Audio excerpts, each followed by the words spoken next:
One of the biggest issues to all Americans, Floridians in particular, is what's happening in Cuba. What is the Biden policy on Cuba? I don't really know what it is. It seems like a hybrid of Trump's policy plus him winging it.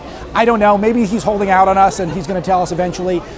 What do you see his policy, and what is the key to freedom for Cubans who are living under communism right now? I think Biden's policy for everything is do nothing. I mean, there's a good hashtag out there, Dónde Está, Joe. Where's Joe? He's nowhere. I mean, Joe's nowhere. So here's what we got to do. Number one, we got to get the internet back on. Yes. So we're working really hard to figure out how do we get the internet back to the people of Cuba. The Cuban government is scared to death of their people. If we can get the internet back on, the Cuban people are going to make sure this happens. That's number one. Number two. Can I follow up on that first? How do we do that? How do we get the internet back on? I'm working with a lot of people that understand technology better than I do, and so I'm going to help. I'm going to do everything I can to help figure that out. And if the government won't do it, if Joe Biden won't do it, and then I'm going to make sure the private sector does it. We're going to figure this out. That's number one. Number two is Joe Biden ought to be a world leader. Show the heck up. He wants to be in part of all these world clubs. He thinks getting together with Merkel and Johnson and Macron is so great. Well, then call him up and say it's time for us all to show up and call the dictatorship in Cuba out for what it is. It's committing genocide against its citizens. It's beating up peaceful protesters.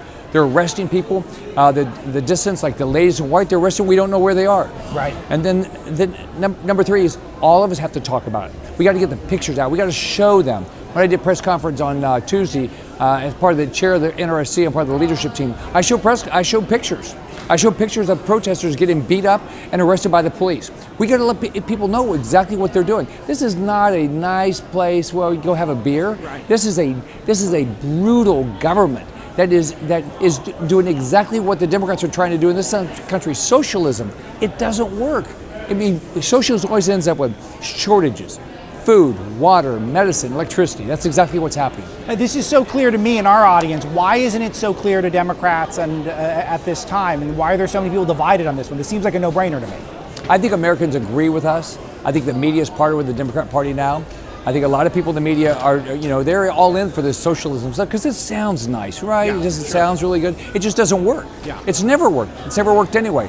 So what we have to do is we have to stand up and speak the truth. The truth is socialism is horrible for you and your family.